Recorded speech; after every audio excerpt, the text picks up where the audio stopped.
नमस्कार, news bye scope देख रहे हैं आप। मैं हूं मनीष कुमार वर्मा। तो आपको बता दें, बिहार में सियासत काफी गर्म है, लेकिन यहां पर ठंड काफी पड़ रही है। लेकिन सियासी गर्मी बिहार के अंदर काफी है, और हो भी क्यों ना, लगातार कई बयान जो है ऐसे आ रहे हैं जिससे बिहार के अंदर, खासकर पटना के अंदर सियासी जो हलचल है काफी बढ़ जाती है। कभी बात की जाए, हम बात करें तो लालू प्रसाद यादव कभी बयान दे देते हैं कि भाई नीतीश कुमार आ सकते हैं, उनके लिए दरवाजे खुले हैं। वहीं कभी तेजस्वी यादव बयान दे देते हैं, ना जी वो नहीं आ सकते हैं। लेकिन इन सबके बीच में नीतीश कुमार प्रगति यात्रा कर रहे हैं। प्रगति यात्रा के दौरान वो वैशाली पहुंचे। ऐसे में वहां पर उन्होंने एक बयान दिया, और उस बयान के बाद जो इस तरह की लालू यादव की टिप्पणी लगातार सामने आ रही थी, आरजेडी के कुछ नेताओं की टिप्पणी आ रही थी, उस पर कहीं ना कहीं पूर्ण विराम लग दिया। नीतीश कुमार ने एक चीज तो साफ कर दी कि वो अब दोबारा आरजेडी के साथ नहीं मिलने वाले हैं। लेकिन इन सब के बीच में उन्होंने एक नाम जरूर लिया। उन्होंने स्वर्गीय अटल बिहारी वाजपेयी जी का नाम लिया। उन्होंने कहा कि अटल बिहारी वाजपेयी ने मुझे 2 बार केंद्रीय मंत्री बनाया, और उन्हीं की वजह से जब मैं 2005 में जब मैं चुनाव जीत कर आया तो उनकी इच्छा थी कि मैं मुख्यमंत्री बनूं, और मैं मुख्यमंत्री बना। और आज हम इसी अटल पथ पर, और अटल जी को लेकर, और जिस तरह से नीतीश ने जिस तरह से बात की अटल जी के बारे में, उसको लेकर आज हम पूरी इस पर हम चर्चा करेंगे। हमारे साथ हमारे वरिष्ठ सहयोगी जुड़े हुए हैं, एसके राजीव जी, जो कि बिहार संपादक भी हैं। एसके राजीव जी, यहाँ बात की जाए, अटल पथ पर हम खड़े हैं यहाँ पर, और ऐसे में नीतीश कुमार ने एक बार फिर से स्वर्गीय अटल बिहारी वाजपेयी जी का नाम लेकर उनको याद किया और कहा वैशाली में कि भाई वो थे जो मैं मुख्यमंत्री बना, उनकी वजह से मैं 2 बार केंद्रीय मंत्री बना, तो अब मैं कहीं नहीं जाने वाला। एनडीए का बहुत जो है मुझ पर एहसान रहा है। तो वो भी इस बात को समझ रहे हैं। लेकिन समझ रहे हैं तो 2 बार क्यों चले गए थे? देखिए मनीष जी, सबसे पहले तो जो हमारे व्यूअर हैं उनको हम बताएं कि अभी हम जिस जगह पे मौजूद हैं, और आप अगर देख रहे होंगे, और हम अपने कैमरा पर्सन हीरा से भी कहना चाहेंगे कि हीरा जो है वो कम से कम इस सड़क को दिखाएं। मनीष जी, और मैं थोड़ा सा माइक लेता हूं। देखिए ये सड़क जो है, इस सड़क का नामकरण अटल पथ किया गया, और आज से लगभग 3 साल पहले इस सड़क पे अगर आप आते तो ये एक पतली सी सड़क थी, और उस पर एक छोटा सा रेलवे ट्रैक हुआ करता था। और लंबे रिक्वेस्ट करने के बाद, मतलब लंबे समय से लगातार नीतीश कुमार जो है वो केंद्र सरकार से रिक्वेस्ट कर रहे थे, जब यूपीए की गवर्नमेंट थी उस समय भी, कि भाई ये जो लैंड है वो लैंड हमको आप ट्रांसफ़र कर दीजिए ताकि इस पर हम सड़क बना सकें। और देखिए कि आज ये 6 लेन सड़क है, और इस सड़क का नाम भी नीतीश कुमार ने अटल जी को श्रद्धांजलि देते हुए अटल पथ रखा है। और हमारा जो ये कार्यक्रम है बेसिकली, क्योंकि ये कि आपको बताएं मनीष जी कि सुबह की जब मीटिंग होती है, जो एडिटोरियल की मीटिंग होती है, तो उसमें एडिटर इन चीफ भी जुड़े रहते हैं गंगेश जी। तो उनसे जब इस खबर को लेकर के आज संवाद हम लोग कर रहे थे, चर्चा हो रही थी, तो उन्होंने कहा कि भाई एक खबर क्यों नहीं इस पर की जाए कि भाई बराबर अगर नीतीश कुमार अटल जी का नाम ले रहे हैं तो भाई अटल पथ पर तो नीतीश चल पड़े हैं, या फिर चलते ही रहे हैं शुरू से। और देखिए ये चूंकि खबर ये नहीं है कि भाई अटल पथ पर नीतीश कुमार है, खबर यह है कि नीतीश कुमार जैसे मैच्योर्ड लीडर लगातार इधर आरजेडी आप देख रहे होंगे कि बयानबाजी कर रही थी कि भाई नीतीश जी को हम ऑफर दे रहे हैं, तो लालू कह रहे हैं कि आ जाइए, रास्ता मेरा खुला हुआ है, दरवाज़ा हम खोल के रखे हैं, आप भी अपना दरवाज़ा खोलिए। तो नीतीश कुमार ने कहा कि भाई मुझे न कोई दरवाजे की आवश्यकता नहीं है, इसलिए कि मैं अब अटल पथ पर चल पड़ा हूँ, और जब अटल पथ पर चल पड़ा हूँ तो मैं पूरी तरीके से अटल हूँ, और जब अटल हूँ तो फिर आप कोई दरवाज़ा खोल करके रखिए, मैं अपने अटल से अब कहीं भी भटकने वाला नहीं हूँ। और यही वजह है कि आप देखे होंगे कि नीतीश कुमार ने न सिर्फ अटल जी की तारीफ की, बल्कि उन्होंने यह कहा कि आज अगर बिहार जैसे प्रदेश का, देखिए बिहार की अपनी एक प्रासंगिकता है, बिहार का अपना एक महत्व है, और बिहार को आप कोई ऐसा वैसा स्टेट नहीं मान सकते हैं। आबादी में भी 14 करोड़ आबादी है। यहाँ की नालंदा विश्वविद्यालय जो एक ज़माने में पूरी दुनिया को ज्ञान दिया करता था, वो यही बिहार है। गौतम बुद्ध को इसी बिहार में गौतम बुद्ध को गया में आकर के ज्ञान की प्राप्ति हुई थी। यही वो बिहार है जहाँ पर चंपारण सत्याग्रह गांधी ने शुरुआत की थी मोतिहारी से। तो बिहार जैसे प्रदेश का मुख्यमंत्री 18 साल से होना ये कम बड़ी बात नहीं है मनीष जी। और यही वजह है कि उन्होंने कहा, नीतीश कुमार ने कल वैशाली में, कि भाई आज अगर मैं 18 साल से बिहार में मुख्यमंत्री हूँ तो ये सिर्फ और सिर्फ अटल बिहारी वाजपेयी जी की देन है। उन्होंने यह भी कहा कि अपने केंद्रीय कैबिनेट में सबसे पहले अटल जी ने ही मुझे स्पेस दिया था, मुझे रेल मंत्री बनाया, मुझे कृषि मंत्री बनाया। और रेल और कृषि आप समझ सकते हैं कि सेंट्रल में कितना बड़ा पोर्टफोलियो होता है। तो नीतीश कुमार अब उस चीज़ को याद कर रहे हैं, अपने अतीत को याद कर रहे हैं और यह बताने की कोशिश कर रहे हैं कि वो जिस पथ पे चल पड़ रहे हैं वो ये अटल पथ नहीं है, लेकिन वो अटल जी का पथ जरूर है जिस पथ पर वो चल पड़ रहे हैं और वहाँ से वापस मुड़ने वाले नहीं हैं। दूसरी जो महत्वपूर्ण बात है, दरअसल में मेरी सी थोड़ी मुझे ठंड लग गई तो आवाज़ भी मेरी थोड़ी फंसी हुई है और उसके बावजूद चूंकि बॉस का आदेश था कि जाना है आपको करने के लिए, इसलिए मैं इस कड़ाके की ठंड में भी यहाँ हूँ और इसलिए मैं ये पहना भी हूँ। दूसरी जो महत्वपूर्ण बात है कि नीतीश कुमार की चीज़ पता है कि देश का मिजाज क्या है। देखिए, राजनीति के चाणक्य माने जाते थे नीतीश कुमार और कहा यह जाता है कि जब तक नीतीश चाणक्य की भूमिका में रहे उन्होंने लालू यादव जैसे चंद्रगुप्त को इस बिहार को दिया, जो 15 साल तक बिहार में उन्होंने शासन किया। लेकिन जब चाणक्य को, नीतीश कुमार रूपी चाणक्य को यह लगा कि चंद्रगुप्त जो है वो शासन ठीक तरीके से सत्ता का संचालन नहीं कर रहा है, तो फिर उन्होंने बागडोर अपने हाथ में ली और बागडोर इस तरीके से हाथ में ली कि उन्होंने बताया कि भाई चाणक्य भी शासन कर सकता है, जो शासन चलवा सकता है वो शासन कर भी सकता है। और पिछले 18 साल से वो शासन कर रहे हैं और वो ये बताने की कोशिश कर रहे हैं, न सिर्फ एनडीए के सहयोगियों को, नरेंद्र मोदी को भी बताने की कोशिश कर रहे हैं, वो अमित शाह को भी बताने की कोशिश कर रहे हैं कि भाई मैं अटल जी का सिपाही हूँ। अमित शाह अटल जी का नाम नहीं लेते हैं, वो अमित शाह अटल जी को कितना मानते हैं ये देश को पता है, लेकिन नीतीश कुमार कहते हैं कि मैं मानता हूँ अटल जी को और आज मैं जिस कुर्सी पर हूँ।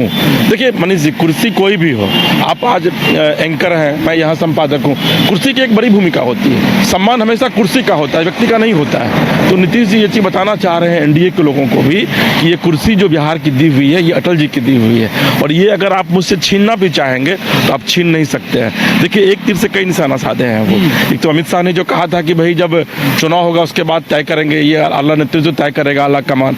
तो अमित शाह को भी उन्होंने मैसेज देने की कोशिश की है कि यह कुर्सी अमित शाह और नरेंद्र मोदी की दी हुई नहीं है नीतीश जी को, ये कुर्सी एनडीए के सर्वमान्य नेता और अटल बिहारी वाजपेयी की प्रशंसा आपने भी पढ़ा होगा, जवाहरलाल नेहरू ने भी की थी जब इंदिरा गांधी के टेन्योर में वो फॉरेन मिनिस्टर हुआ करते थे, विदेश मंत्री हुआ करते थे उस समय। तो एक ऐसा व्यक्तित्व जिसकी तारीफ कांग्रेस भी करती है, आज भी करती है। आप देखेंगे कि स्वर्गीय अटल जी का जब निधन हुआ था तो तमाम जो कांग्रेस के बड़े नेता थे, दिग्गज सभी लोग वहाँ पर पहुंचे हुए थे। तो उस अटल जी के चेले हैं नीतीश कुमार। तो एक तीर से कई निशाना उन्होंने साधने की कोशिश की है और जाहिर है अगर आप अटल पथ पर चलेंगे, आप देखिए स्वर्णिम चतुर्भुज योजना जो पूरे देश में लाई गई थी, ये आपको याद होगा मनीष जी, क्योंकि मैं उसमें पत्रकारिता में था कि उस समय ये अटल बिहारी वाजपेयी के दिन थे कि आप यहाँ से थोड़ा सा आगे जाएंगे तो आपको 4 लेन सड़कें मिलेंगी, जो 4 लेन सड़क पूरे बिहार को कनेक्ट करता है और सीधे वो आपको बंगाल और उधर 7 सिस्टर स्टेट से जोड़ता है। तो अटल बिहारी वाजपेयी की देन थी कि जिन्होंने बिहार को इतनी अच्छी सड़कें दी। आज बिहार में जो सड़कों का जाल बिछा हुआ है उसमें भले ही वर्तमान में केंद्र सरकार की बड़ी भूमिका है, नरेंद्र मोदी ने भी 6 लेन सड़कों कई अलॉट किया है यहाँ पर, लेकिन वो सड़कें भी अटल बिहारी वाजपेयी की ही देन थी। और उस समय बिहार में भले ही मुख्यमंत्री नीतीश कुमार नहीं हुआ करते थे, केंद्र की सरकार थी और बिहार में लालू यादव की सरकार थी, लेकिन उसके बावजूद अगर कोई भी केंद्र सरकार एक लकीर खींचती है तो जो भी स्टेट गवर्नमेंट होती है वो उसको एग्जीक्यूट करती है, उसको इम्प्लीमेंट करती है। तो नीतीश कुमार के कहने का आशय यह नहीं है कि भाई मैं इस अटल पथ पर हूँ, उनके कहने का आशय यह है कि जो वाकई में स्वर्गीय अटल बिहारी वाजपेयी ने जो पथ मुझे दिया था उस पथ को मैं आज भी फॉलो कर रहा हूँ और आने वाले दिनों में भी तब तक फॉलो करता रहूँगा जब तक मेरे शरीर में सांस है। और देखिए यही वजह है कि कल देर शाम यही तेजस्वी यादव जो इधर कुछ बोलना बंद कर दिए थे, कल देर शाम उन्होंने फिर जो बाइट दिया है मीडिया को उसमें वो तिलमिला गए हैं फिर नीतीश कुमार पर। वो बोले हैं कि भाई नीतीश कुमार कह रहे हैं कि जीविका दीदी बड़ी सुंदर है, तो क्या इसके पहले महिलाएं सुंदर नहीं हुआ करती थी, खाली नीतीश कुमार को सुंदर? तो ये तेजस्वी यादव की अकुलाहट है, उनकी एक व्याकुलता है। उनको लग रहा है कि नीतीश कुमार को विधिवत मेरे पिता ने ऑफर दिया, भाई मेरा दरवाज़ा खुला हुआ है आप आ जाइए, लेकिन मेरे पिता के बयानों का उन्होंने नोटिस नहीं लिया। और देखिए मैं कह रहा हूँ शुरू से तमाम जितने भी यूट्यूबर्स हैं वो चला रहे थे इस खबर को, बल्कि कुछ चैनल भी खबर चला रहे थे कि नीतीश जी पाला बदलने वाले हैं, लेकिन सिर्फ 22 स्कोप इस खबर को कभी नहीं चलाया और हम लगातार यह कहते रहे दर्शकों से। इस पर हमने पूरा प्रोग्राम भी किया था भाई स्कोप ने कि हम लोग जो इस तरह की खबरें चल रही भ्रामक है और कि नीतीश कुमार पाला नहीं बदलने वाले हैं। देखिए नीतीश कुमार के पाला बदलने का सवाल भी नहीं है मनीष, केंद्र में आपकी सरकार है, आपके 12 सांसद सपोर्ट किए हुए हैं वहाँ पर, आपके समर्थन से केंद्र की सरकारें चल रही हैं। नीतीश कुमार को यह लग रहा है कि हम जो चीज़ नहीं भी मांग रहे हैं केंद्र सरकार हमको दे रही है। दूसरी बात यह है कि नीतीश कुमार ये भी जानते हैं कि अगर 12 सांसदों का वो समर्थन वापस लेंगे तो भी अब केंद्र की सरकार गिरने वाली नहीं है। तो ऐसी स्थिति में भाई कोई बैठे बिठाए क्यों आफत मोल ले। और नीतीश कुमार अगर इस बार केंद्र के साथ गद्दारी करेंगे तो फिर नरेंद्र मोदी, अमित शाह कैसे मिजाज के आदमी है वो आपको बेहतर तरीके से पता है। तो इसलिए ये जो अफवाहें लगातार मीडिया में बनी रही, राजनेताओं ने के बीच भी बड़ी असमंजस की स्थिति रही, आरजेडी में भी, बीजेपी में भी। हम लोग परसों तरसों बैठे हुए थे बीजेपी में, तो वहाँ पर हमको मुझसे नेताओं ने पूछा, करे राजीव भाई आप बहुत सीनियर जर्नलिस्ट हैं, आपका क्या है सोर्स। हमने कहा कोई सोर्स नहीं है, ये सब र्यूमर है, अफवाह है। सरकार बिहार में नहीं बदलने जा रही है। और देखिए एक बार फिर से वही चीज़ें हो गई। और एनडीए ये वर्तमान जो सरकार है ये भी अपने पूरे टेन्योर को पूरा न सिर्फ करेगी बल्कि आने वाले दिनों में भी एनडीए जो है वो 7 चुनाव लड़ेगा। और आज विधिवत जेडीयू में बैठक भी हुई है, तमाम राजनीतिक दल के नेता वहाँ मौजूद थे, उन लोगों ने बैठक भी की है और उसके बाद आगे की रणनीति भी तय की गई है। अच्छा देखिए, यहाँ पर बात की जाए, आप अमिताभ बच्चन की एक पिक्चर थी अग्निपथ अग्निपथ अग्निपथ, यहाँ चल रहा अटल पथ अटल पथ अटल पथ। अब नीतीश कुमार ने एक बात और भी कही है। नीतीश कुमार ने एक चीज़ ये भी कहा कि जब अटल जी रहे और जब कभी भी कोई भी प्रस्ताव में लेकर जाता था, कभी ऐसा नहीं है कि हमारे प्रस्ताव को नकार दिया गया हो। हमारा हर एक प्रस्ताव उन्होंने माना है। और बिहार की जो है, बिहार को आर्थिक रूप से हो चाहे बिहार को बढ़ाने की बात हो, उन्होंने बहुत मदद की है। और केंद्र में भी जो सरकार है वो भी इस वक्त भाई जो भी वो कह रहे हैं, अभी जैसा आपने भी कहा, हम लोग देख भी रहे हैं कि अगर नहीं भी मांगते हैं तो वो सारी चीज़ें पूरी की जा रही हैं कि बिहार को आप आगे बढ़ाइए, हम आपके साथ हैं। तो एक चीज़ तो स्पष्ट कर दी है नीतीश कुमार ने कि हम कहीं जाने वाले नहीं हैं और इन कयासों को मत लगाएं। अभी आपने जब चर्चा कर दी यहाँ पर, जब एनडीए की बैठक हो रही थी, उसमें बात करें बीजेपी के प्रदेश अध्यक्ष दिलीप जायसवाल, उन्होंने भी ये बात रखी कि तेजस्वी यादव, लालू यादव, ये लोग बहुत बौखलाए हुए हैं, वो चाहते हैं कि वो ये आ जाए। अच्छा, तो बार बार यही सवाल उठता है कि क्या बार बार इस तरह के बयान देकर क्या एक कोशिश की जाती है बीजेपी और जेडीयू के बीच में हलचल मचाने की? देखिए मनीष जी, पहले तो मैं आपके एक सवाल का जवाब दे दूं। जो वो अमिताभ बच्चन की जो फिल्म थी अग्निपथ है, तो उसमें भी अमिताभ बच्चन जो है वो अपनी माँ के, अपने पिता के साथ हुए अन्याय का बदला लेने के लिए अग्निपथ का रास्ता वो अख्तियार करते हैं। और यहाँ पर नीतीश कुमार जो है वो इसलिए उन्होंने अटल पथ का रास्ता अख्तियार किया ताकि बिहार को जो है वो विकास के रास्ते पर ले जाया जा सके। देखिए, कोई भी जो कैबिनेट का सहयोगी होता है, निश्चित तौर पर जो उसका मुखिया होता है, प्रधानमंत्री या फिर मुख्यमंत्री, वो अपने सहयोगियों को इसलिए कैबिनेट में बिठाता है ताकि मंतव्य लिया जा सके। देखिए, कोई भी जो राजा होता है, कोई भी जो नेतृत्व करता होता है, अभी हम लोग न्यूज़ चैनल में हैं, अभी हमारे जो बॉस हैं, काम वो नहीं कर रहे हैं, काम उनका पूरा कैबिनेट कर रहा है, वो मॉनिटर कर रहे हैं, वो काम निकलवा रहे हैं। तो अगर उनके कैबिनेट के एक सहयोगी होने के नाते अगर मैं कोई प्रपोजल देता हूं कि सर ये काम होना चाहिए, उनको लगता है कि नहीं ये काम सही है, तो निश्चित तौर पर अपना दस्तखत करते हैं वो, उस पर फिर वो कानून बनता है। तो ये सच्चाई है कि नीतीश कुमार तो चूंकि बहुत ही मैच्योर पॉलिटिशियन रहे हैं, छात्र आंदोलन की उपज हैं, वो जेपी के छात्र, जेपी के चेले रहे हैं, और जेपी के विषय में किसी को बताने की आवश्यकता नहीं है। आज की पीढ़ी भी जेपी को पढ़ती है। जेपी जैसा नेतृत्व करता, जो इंदिरा गांधी जैसे प्रधानमंत्री की जिसने चूल हिला कर रख दी थी, तो उनके चेले हैं नीतीश कुमार। उनके चेले थे रामविलास पासवान, लालू प्रसाद यादव जैसे नेता, शरद यादव। तो नीतीश कुमार कोई भी प्रपोजल लेकर जाते थे, वाकई में सच्चाई है। रेल की कई परियोजनाओं को उन्होंने बिहार में लाया। जिस समय रेल मंत्री थे, मुझे याद है, मैं उस समय एक निजी चैनल में हुआ करता था और मैं भी गया था उनके साथ स्पेशल सैलून से कवर करने के लिए। उनकी बाइट लेता था सैलून में बैठ करके, उसमें नीतीश रेल मंत्री हुआ करते थे।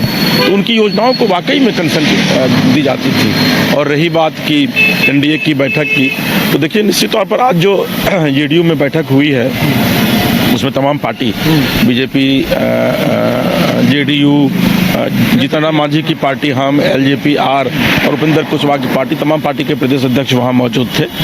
और यही बताता है कि नीतीश जी के बयान के ठीक एक दिन बाद अगर तमाम पार्टी के प्रदेश अध्यक्ष एक मंच पे जमा हो रहे हैं और उसमें जेडीयू कार्यालय में, तो यह बता रहा है कि एनडीए पूरे तरीके से इंटैक्ट है और उस पर अब कोई भी असर नहीं पड़ने वाला है, आप कितना भी प्रलोभन दें उनको।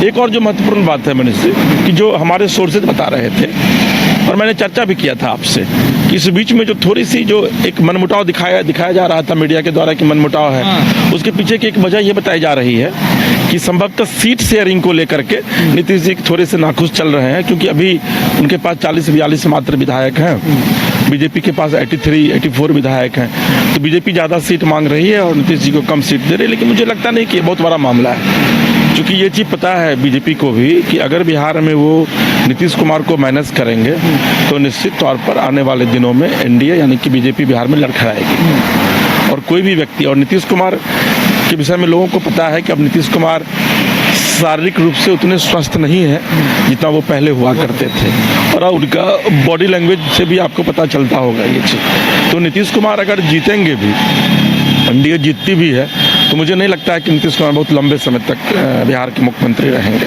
क्योंकि शारीरिक रूप से जो व्यक्ति अस्वस्थ है वो बहुत ज़्यादा निर्णय नहीं ले सकता है। हम मुख्यमंत्री पर सवाल नहीं खड़े कर रहे हैं, ठीक है, नीतीश कुमार बहुत ही अच्छे मुख्यमंत्री हैं, कुशल नेतृत्व करता है, लेकिन उम्र का एक तकाजा होता है, जिसके बाद हमारे आपके भी पिताजी की उम्र अगर 75-76 साल हो जाती है तो फिर वो निर्णय नहीं लेने पाने में सक्षम नहीं हो पाते। तो ऐसी स्थिति में नीतीश कुमार लंबे समय तक मुख्यमंत्री नहीं रहेंगे। ये चीज़ बीजेपी को भी पता है, ये चीज़ जेडीयू को भी पता है, इसलिए मुझे नहीं लगता है कि एनडीए के राह में कोई भी बड़ा ऐसा कांटा है जो कि बड़ा कांटा बन जाएगा, एनडीए की राह में रोड़ा बन जाएगा आने वाले दिनों में। और आज की जो बैठक हुई है उस बैठक में तो ललन कुमार जो एक सीट खाली हुई है, अभी सुनील कुमार जो आरजेडी के एमएलसी थे उसको लेकर के वो सीट खाली हुई है, तो वहाँ पर ललन कुमार जो कि पहले समता पार्टी के समय में नीतीश कुमार के साथ थे, उनको फिर से आज पार्टी में ज्वाइन कराया गया और उनको एमएलसी बनाया जाएगा। और देखिए ये भी नीतीश कुमार की एक रणनीति है कि नीतीश कुमार अपने साथ रहने वाले मित्रों को भी तरजीह देते हैं। ललन जी को बहुत ज़्यादा वेटेज नहीं मिल पाया था, बीच में फिर चले गए थे समता पार्टी से बाहर,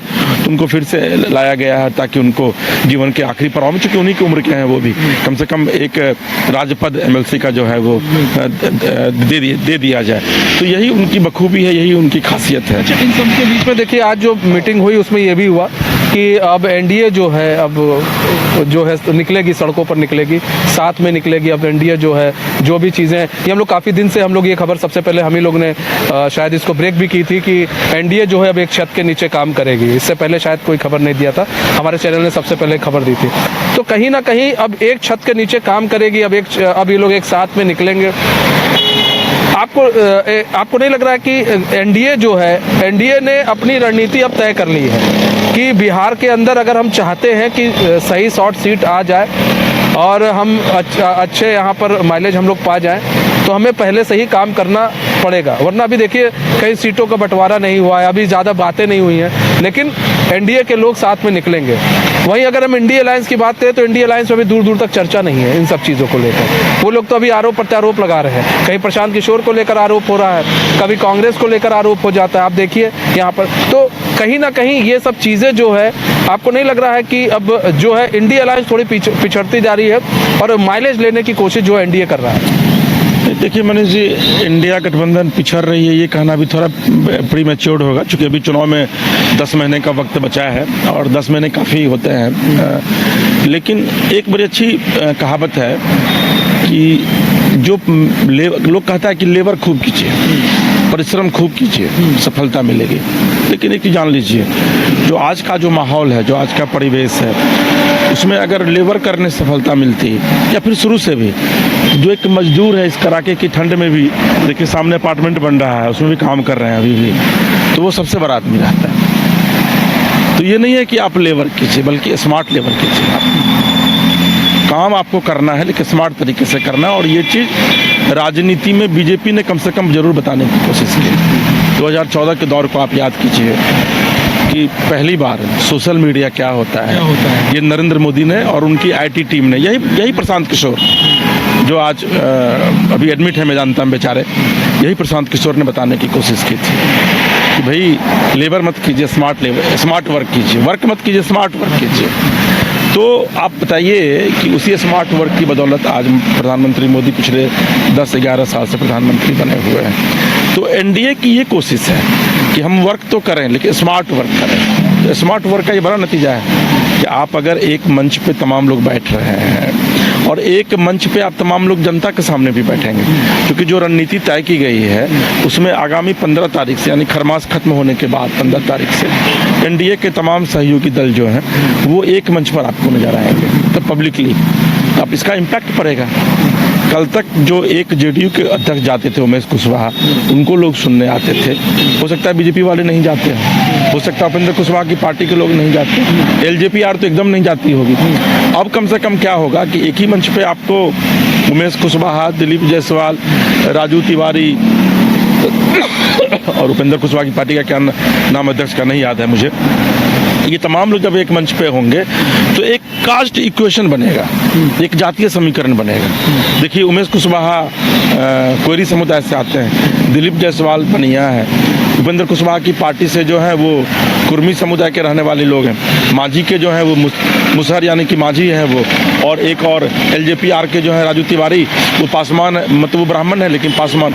तो एक साथ अगर 5-7 जाति के लोग एक मंच को शेयर कर रहे हैं तो कम से कम उतनी जाति के लोगों को प्रभावित करने की वो पूरी तरीके से कोशिश करें। एक चीज़ हमको जितना मुझे ध्यान आ रहा है, नीतीश कुमार ने जब इंडिया अलायंस की स्थापना की और जब बनाया तो उनकी यही मंशा थी कि इंडिया अलायंस जो है एक छत के नीचे काम करे, सब लोग जो है इसी तरह काम करें, और अगर प्रेस कॉन्फ्रेंस होती है तो सब लोग एक साथ उसमें प्रेस कॉन्फ्रेंस करें, कहीं भी अगर कोई अकेले ना करे। नीतीश कुमार की ये चाहत थी और नीतीश कुमार ने इस पर बाकायदा काम भी कर रहे थे, इसको लेकर काफ़ी चर्चा भी हुई थी, लेकिन वहाँ पर फिलहाल नहीं हो पाया।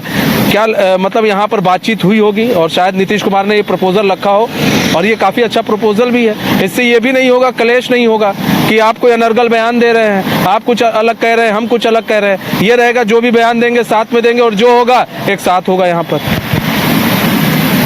देखिए एक मनीष जी कहा जाता है कि पत्रकारों को और नेताओं को आप एक प्लेटफॉर्म पर नहीं जमा कर सकते हैं, क्योंकि ये मेढक की तरह होते हैं, क्योंकि सभी लोग बुद्धिजीवी हैं। नेता भी अपने आप को बुद्धिजीवी समझता है क्योंकि वो शासन करता है, रूल करता है, और पत्रकार भी अपने आप को बुद्धिजीवी समझता है क्योंकि उसको लगता है कि हमसे बड़ा ज्ञानी कोई है नहीं। तो आप देखते होंगे कि मेढक एक जगह पे आप उसको मेढक को कभी रखिए तो वो टर करके सब निकल जाएगा। तो ये एक बड़ी चुनौती है वाकई में एनडीए के लिए भी। लेकिन जैसा आपने बताया भी कि नीतीश जी का यह ड्रीम था, तो निश्चित तौर पर उस ड्रीम को अब एनडीए वाले फुलफिल कर रहे हैं। और वाकई में अगर एक मंच पे ये लोग आए इस लोकसभा चुनाव में, तो आप देखिए कि आपसी गिले शिकवे शिकायतों को भुला करके, तो देखिए कि आप 40 में से इतनी ताकत लगाने के बाद इंडिया गठबंधन ने पूरी ताकत लगा दी थी। मीडिया का एनालिसिस भी हो रहा था बायोस्कोप को छोड़ करके, भाई 20-30 सीट इंडिया गठबंधन जीतेगा। और आपको मैं बता रहा हूँ कि बायोस्कोप एकमात्र ऐसा चैनल है मनीष जी, मैं तारीफ नहीं कर रहा हूँ अपने चैनल की आपने, जो वाकई में सही खबर दिखाता है। आप टीवी स्क्रीन को देखते रहिए, और मैं दर्शकों से भी अनुरोध करता हूँ कि आप लोग भी टीवी स्क्रीन देखिए, और हम लोग भी बहुत जल्द आएंगे आपके सामने टीवी के स्क्रीन पर, और जियो पर हम लोग आ भी रहे हैं, और टाटा प्ले पर। और आप देखिए हमारी खबरों को, हमारी ब्रेकिंग को, किसी भी चैनल से सही और सटीक खबर हम लोग देते हैं और सबसे पहले देते हैं। तो हम लोगों ने उस समय भी ये चीज़ जो है वो बताने की कोशिश की थी कि भाई एनडीए इतनी सीट जीतेगा, और एग्जैक्ट वही सीट एनडीए ने जीती भी थी। और मैं आपको फिर ये बता रहा हूँ कि एनडीए की जो बैठक हो रही है वो नीतीश और नरेंद्र मोदी के सिर्फ सपनों को ही टारगेट नहीं किया जा रहा है, बल्कि एक सुंदर बिहार की कल्पना की जा रही है कि जो बिहार आपको मैं बताऊं कि मैं जब 1990-95 में पटना में मैं पढ़ता था, तो उस समय पटना की जो मुख्य सड़कें हैं जिसको हम लोग बेली रोड कहते हैं, उसमें भी गड्ढे हुआ करते थे। और अभी आप देखिए किस तरीके से अब इस सब सड़क पर रोड दुर्घटना होती है, इतनी गाड़ियाँ, मतलब गाड़ी इतनी स्पीड में रहती है, इतनी अच्छी सड़क बन गई है। तो इस विकास में जो सुंदर सुंदर गुलदस्ते फूलों के लगाए हैं नीतीश जी ने, बिहार की जनता भी यह चाहती है, नरेंद्र मोदी भी चाहते हैं, मतलब प्रधानमंत्री नीतीश कुमार भी चाहते हैं, और हम आप भी चाहते हैं कि ये स्टेट और ज़्यादा विकास करे, ठीक है ना। विकास के रफ्तार पर इतना तेज़ी से आगे बढ़े। और एक चीज़ जान लीजिए, सड़कें और रेल की पटरियाँ ये विकास के पैमाने को तय करती है। अगर फर्राटे मारती गाड़ियाँ इन सड़कों पर चलेंगी तो निश्चित तौर पर आपका स्टेट विकास करेगा। अब आप कैसे विकास करेगा, क्योंकि उद्योग धंधे बढ़ेंगे, अगर रेल की पटरियां ज़्यादा से ज़्यादा बिछेंगी तो आपके यहाँ विकास रफ्तार पकड़ेंगी, इसीलिए कि मालगाड़ी जो है उसी रेल की पटरियों से सामान ढोता है, वो ले जा करके एक्सपोर्ट इंपोर्ट का काम जो है वो ज़्यादा पैमाने पर करेगा, तो आपका स्टेट तरक्की करेगा, विकास करेगा, आपको रिवेन्यू आएगा उससे। तो निश्चित तौर पर ये हर एक बिहार वासियों का, और चूँकि मैं भी भारतवासी के साथ साथ बिहार वासी हूँ, तो मैं भी निश्चित तौर पर यह सोचूंगा और बतौर जर्नलिस्ट एक बड़ी जिम्मेदारी भी, पत्रकारों की एक बड़ी जिम्मेदारी होती है कि वो सही खबर दिखाए, सही, ताकि सरकार उसकी खबरों को फॉलो कर सके और उस अनुसार काम कर सके। तो ये बात अलग है कि बिहार में ब्यूरोक्रेसी बेलगाम है, लेकिन ब्यूरोक्रेसी बेलगाम होने के बावजूद बिहार में विकास रफ्तार पकड़ रही है। और देखिए मनीष जी, उसकी भी चर्चा करना जरूरी है कि बिहार में क्राइम का ग्राफ बढ़ा, डीजीपी बदले गए, अभी देखिए कि आज भी 2 काउंटर हुआ है, 2 ठो मारे गए, 2 अपराधी फुलवारी शरीफ में, ये वही बिहार है। जैसे डीजीपी ओथ लिए थे, एक अपराधी मारा गया था गर्दनी बाग में काउंटर में। तो अगर इसी तरीके से यहाँ भी सफाया होता रहा अपराधियों का, तो ये बिहार जो नीतीश कुमार की यूएसपी थी लॉ एंड ऑर्डर ना, वो यूएसपी फिर से मेंटेन हो जाएगी बिहार में। और विपक्ष के पास जो एक बड़ा मुद्दा है लॉ एंड ऑर्डर का, देखिएगा वो भी फिर इनके पास मुद्दा खत्म हो जाएगा, मुद्दा विहीन हो जाएंगे ऐसे में विपक्ष। लेकिन अब बात की जाए, जब हम अटल पद पर हैं, तो हम अटल जी के अगर हम कुछ 2 पंक्तियां अगर अटल जी की अगर हम ना आपके सामने पेश करें तो भी बेईमानी होगी। तो अटल जी ने कुछ लिखा है, वो आपको अपने दर्शकों को बताएंगे, फिर हम अपने इस प्रोग्राम का हम एंड भी कर देंगे। गीत नहीं गाता हूँ, बेनकाब चेहरे हैं, दाग बड़े गहरे हैं, टूटता तिलिस्म आज सच से भय खाता हूँ। गीत नहीं गाता हूँ, लगी कुछ ऐसी नजर, बिखरा शीशे सा शहर, अपने के मेले में मीत नहीं पाता हूँ। गीत नहीं गाता हूँ, पीठ से छुरी सा चांद, राहु गया रेखा फांद, मुक्ति के छड़ों में बार बार बंध जाता हूँ। गीत नहीं गाता हूँ। तो ये अटल जी की एक बड़ी खूबसूरत पंक्तियाँ थी जो मैंने आपके सामने रखी। लेकिन बात की जाए राजनीति की, तो राजनीति में जो सारी चर्चाएं चल रही थी नीतीश कुमार को लेकर कि नीतीश कुमार इधर जाएंगे, उधर जाएंगे, किधर जाएंगे, तो फिलहाल इन सभी पर नीतीश कुमार ने अटल जो है पूर्ण विराम लगा दिया है कि मैं अटल जी के साथ हूं। और अटल जी ने जिस तरह से उन पर भरोसा जताया था, जिस तरह से अटल जी ने कहा उन पर भरोसा जगा के उनको मुख्यमंत्री बनाया था, तो ऐसे में वो एनडीए के साथ है और एनडीए के साथ वो आने वाले समय में भी दिखेंगे। तो हमारे इस खास पेशकश में बस इतना ही। मुझे और एसके राजीव जी को दीजिए इजाजत। तो खबरों के साथ बने रहने के लिए देखते रहिए न्यूज़ बाइस्कोप। नमस्कार।